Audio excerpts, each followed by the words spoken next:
നമസ്കാരം സുഹൃത്തുക്കളെ, ചാണക്യതന്ത്രം എന്ന നമ്മുടെ ചാനലിലേക്ക് എല്ലാവർക്കും സ്വാഗതം. നമ്മുടെ ജീവിതത്തിൽ ഒരിക്കലെങ്കിലും നമ്മൾ അനുഭവിച്ചിട്ടുള്ള വിവരിക്കാൻ കഴിയാത്ത ഒരു വേദനയുണ്ട്. നമ്മൾ ജീവനേക്കാൾ അധികം സ്നേഹിച്ചവർ, നമ്മുടെ ജീവിതത്തിൽ ഏറ്റവും കൂടുതൽ വില കൊടുത്തവർ, അവർ നമ്മളെ പാതി വഴിയിൽ ഉപേക്ഷിച്ചു പോകുമ്പോഴുണ്ടാകുന്ന ആ ഒരു ശൂന്യത.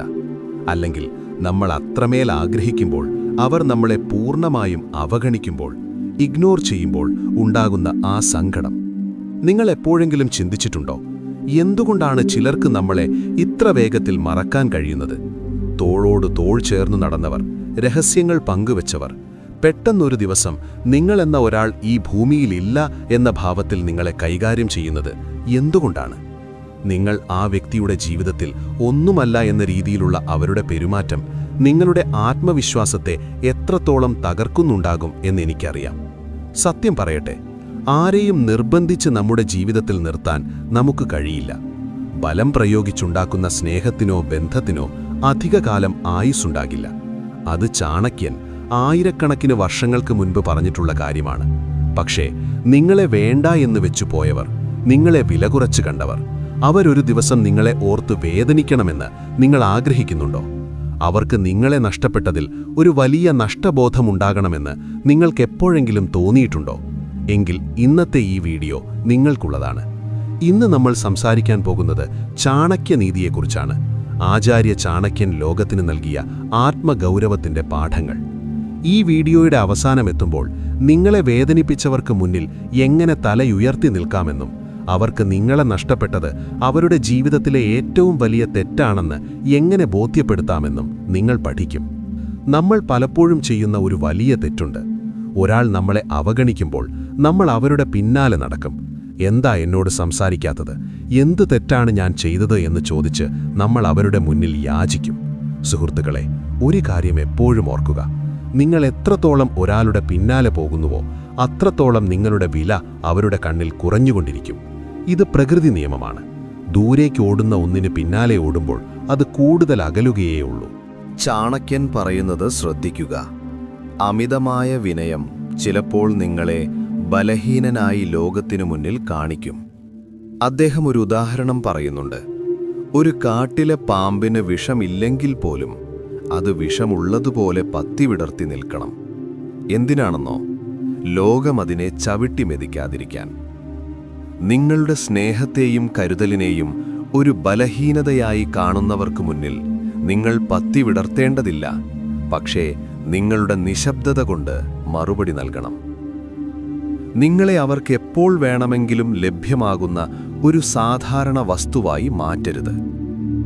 നമുക്കൊരു ഉദാഹരണം നോക്കാം. നിങ്ങളൊരു സ്വർണ്ണാഭരണക്കടയിൽ പോയി സ്വർണം വാങ്ങുന്നു എന്ന് വിചാരിക്കുക.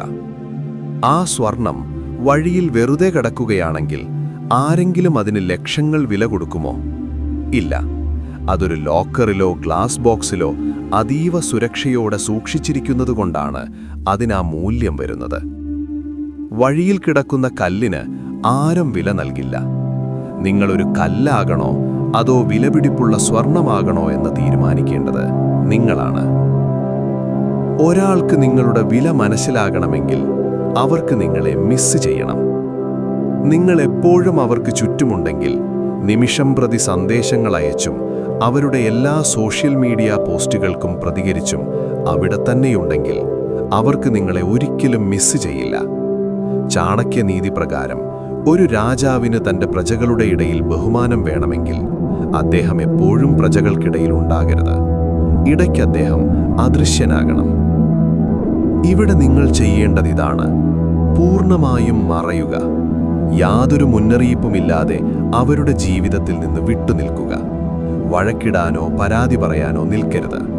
നിങ്ങളുടെ നിശബ്ദതയാണ് ഏറ്റവും വലിയ ആയുധം. പലരും ചോദിക്കും, ഞാൻ മിണ്ടാതിരുന്നാൽ അവരെന്നെ മറന്നുപോകില്ലേ എന്ന്.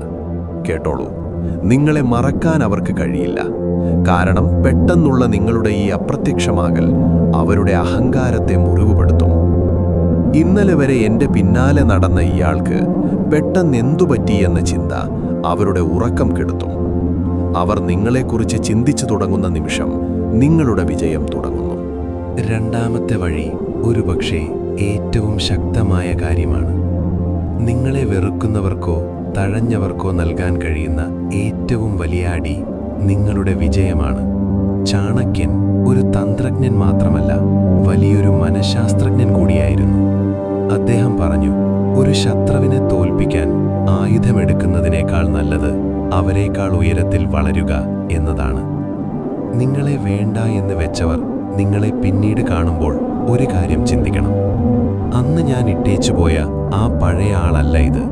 ഇത്രയും വലിയ മാറ്റം ഇവർക്ക് എങ്ങനെ വന്നു? സാധാരണ നമ്മൾ ചെയ്യുന്നതെന്താണ്? ഒരാൾ നമ്മളെ തഴഞ്ഞാൽ നമ്മൾ സങ്കടപ്പെട്ട് മുറിയിലടച്ചിരിക്കും, ഭക്ഷണം കഴിക്കില്ല, കരഞ്ഞു തീർക്കും. പ്രിയപ്പെട്ടവരെ, ഇത് കാണുമ്പോൾ അവർക്ക് നിങ്ങളോട് തോന്നുന്നത് സഹതാപം മാത്രമാണ്, സ്നേഹമല്ല. നിങ്ങൾ ചെയ്യേണ്ടത് ഇതിന് നേരെ വിപരീതമായ കാര്യമാണ്. നിങ്ങളുടെ ജീവിത നിലവാരം ഉയർത്തുക, കരിയറിൽ ശ്രദ്ധിക്കുക, ശാരീരിക ആരോഗ്യം മെച്ചപ്പെടുത്തുക, പുതിയൊരു വിദ്യ പഠിക്കുക. ആലോചിച്ചു നോക്കൂ, ഒരു വർഷം കഴിഞ്ഞ് അവർ നിങ്ങളെ കാണുമ്പോൾ നിങ്ങൾ പഴയതിനേക്കാൾ ആത്മവിശ്വാസത്തോടെ നല്ല വസ്ത്രങ്ങൾ ധരിച്ച് വലിയൊരു നിലയിൽ നിൽക്കുകയാണെങ്കിൽ ആ നിമിഷം അവരുടെ ഉള്ളിൽ ഒരു തീ കത്തും. ഇത്രയും മൂല്യമുള്ള ഒരാളെയാണോ ഞാൻ അന്ന് വേണ്ടെന്ന് വെച്ചത് എന്ന ആ ഒരു ചിന്തയാണ് യഥാർത്ഥ നഷ്ടബോധം. നിങ്ങളുടെ സന്തോഷമാണ് അവർക്ക് നൽകാൻ കഴിയുന്ന ഏറ്റവും വലിയ ശിക്ഷ. സങ്കടം നിറഞ്ഞ വരികൾ സ്റ്റാറ്റസായി ഇടുന്നതിന് പകരം നിങ്ങൾ ജീവിതം ആഘോഷിക്കുന്ന ചിത്രങ്ങൾ മാത്രം പങ്കുവയ്ക്കുക. മൂന്നാമത്തെ വഴി കുറച്ച് കഠിനമാണ്. പക്ഷെ ഇതു പഠിച്ചാൽ നിങ്ങളൊരു അതിമാനുഷ്യനായി മാറും. അത് വൈകാരികമായ വേർപെടൽ അഥവാ നിസ്സംഗതയാണ്. നമ്മളെ അവഗണിക്കുന്നവർക്ക് നമ്മളിലൊരു അധികാരമുണ്ട്. എന്താണെന്നോ? അവർ വിചാരിച്ചാൽ നമ്മളെ സന്തോഷിപ്പിക്കാം, അവർ വിചാരിച്ചാൽ നമ്മളെ കരയിപ്പിക്കാം. ഇതിനെയാണ് നിങ്ങളുടെ ജീവിതത്തിന്റെ നിയന്ത്രണം മറ്റൊരാൾക്ക് വിട്ടു നൽകുക എന്ന് പറയുന്നത്. നിങ്ങളുടെ സന്തോഷത്തിന്റെ റിമോട്ട് കൺട്രോൾ ഒരിക്കലും മറ്റൊരാളുടെ കയ്യിൽ കൊടുക്കരുത്. ചാണക്യൻ പറയുന്നു, അമിതമായ അടുപ്പം ദുഃഖത്തിനു കാരണമാകുന്നു. ആർക്കും നിങ്ങളുടെ സന്തോഷത്തെ നിയന്ത്രിക്കാൻ അധികാരം നൽകരുത്. നിങ്ങളെ വേദനിപ്പിച്ച ഒരാൾ പെട്ടെന്ന് തിരിച്ചുവന്ന് ഒരു ക്ഷമ പറഞ്ഞാൽ ഉടനെ ഉരുകിപ്പോകരുത്. അവരോട് ദേഷ്യം കാണിക്കണം എന്നല്ല ഇതിന്റെ അർത്ഥം. പകരം അവരോട് വല്ലാത്തൊരു സാധാരണത്വം കാണിക്കുക. കടലിലെ തിരമാലകൾ പോലെയാണ് വികാരങ്ങൾ. അത് വരും പോകും. പക്ഷേ നിങ്ങൾ ആ കടലിലെ പാറ പോലെ ഉറച്ചു നിൽക്കണം. അവർ വിളിക്കുമ്പോൾ ആവേശത്തോടെ ഫോൺ എടുക്കാതിരിക്കുക. സംസാരിക്കേണ്ടി വന്നാൽ തന്നെ വളരെ മാന്യമായും എന്നാൽ താൽപ്പര്യമില്ലാത്ത രീതിയിലും സംസാരിക്കുക. നിങ്ങൾ എൻ്റെ ജീവിതത്തിൽ ഉണ്ടെങ്കിലും ഇല്ലെങ്കിലും എനിക്ക് ഒരു മാറ്റവുമില്ല എന്ന ആ ഒരു മനോഭാവം അവരെ തകർത്തു കളയും. സാമ്പത്തിക ശാസ്ത്രത്തിൽ ഒരു നിയമമുണ്ട്, law of demand and supply. ഒരു സാധനം ധാരാളമായി കിട്ടാനുണ്ടെങ്കിൽ അതിന് വില കുറവായിരിക്കും. എന്നാൽ അത് കിട്ടാൻ പ്രയാസമാണെങ്കിൽ സ്കാർസിറ്റി, അതിൻ്റെ ആവശ്യം വർദ്ധിക്കും. മനുഷ്യബന്ധങ്ങളിലും ഇത് സത്യമാണ്. നിങ്ങളെപ്പോഴും അവർക്കു ലഭ്യമാണെങ്കിൽ അവർക്കു നിങ്ങളെ ഒരു വിലയില്ലാത്ത വസ്തുവായി തോന്നും.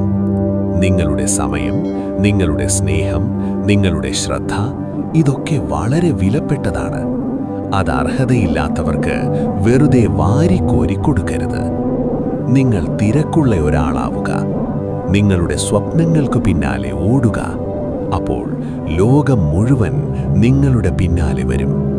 നിങ്ങളെ നഷ്ടപ്പെട്ടത് അവർക്കൊരു വലിയ നഷ്ടമായി തോന്നണമെങ്കിൽ ആദ്യം നിങ്ങൾ ഒരു വലിയ സമ്പാദ്യമായി മാറണം, ഒരു ബാധ്യതയല്ല. പ്രിയപ്പെട്ട സുഹൃത്തുക്കളെ, ചാണക്യനീതിയിലെ അവസാനത്തെയും ഏറ്റവും പ്രധാനപ്പെട്ടതുമായ ഒരു കാര്യം കൂടി ഞാൻ നിങ്ങളോട് പറയാം. ഈ ലോകത്ത് നിങ്ങൾക്ക് ഏറ്റവും വിശ്വസിക്കാവുന്നത് ആരെയാണെന്നറിയാമോ? അത് നിങ്ങളെ തന്നെയാണ്. മറ്റൊരാളിലും അമിതമായി ആശ്രയിക്കരുത്. നമ്മൾ മറ്റുള്ളവരിൽ നിന്ന് സ്നേഹവും അംഗീകാരവും പ്രതീക്ഷിക്കുമ്പോഴാണ് യഥാർത്ഥത്തിൽ ദുർബലരായി മാറുന്നത്. നമ്മൾ ഇന്ന് ചർച്ച ചെയ്ത ഈ 3 വഴികൾ: 1. നിങ്ങളുടെ അസാന്നിധ്യം, ആബ്സെൻസ്. 2. നിങ്ങളുടെ വിജയം, സക്സസ്. 3. നിങ്ങളുടെ നിസ്സംഗത, ഡിറ്റാച്ച്മെന്റ്. ഇതൊന്നും ആരെയും വേദനിപ്പിക്കാൻ വേണ്ടി ചെയ്യുന്നതല്ല, മറിച്ച് നിങ്ങളുടെ സ്വന്തം അഭിമാനവും ആത്മഗൗരവവും തിരിച്ചുപിടിക്കാൻ വേണ്ടിയാണ്. നിങ്ങളെ വേണ്ടെന്ന് വെച്ചുപോയവർ ഒരു ദിവസം കരയണം എന്ന് നിങ്ങൾ ആഗ്രഹിക്കുന്നത് എന്തിനാണ്? അവരെ ശിക്ഷിക്കാൻ വേണ്ടിയാണോ? അല്ല, മറിച്ച് നിങ്ങളെ നഷ്ടപ്പെട്ടത് അവർക്ക് ജീവിതത്തിൽ പറ്റിയ ഏറ്റവും വലിയ തെറ്റാണെന്ന് അവർക്ക് ബോധ്യപ്പെടണം. ആളുകൾ നമ്മളെ വിട്ടുപോകുന്നത് നമുക്ക്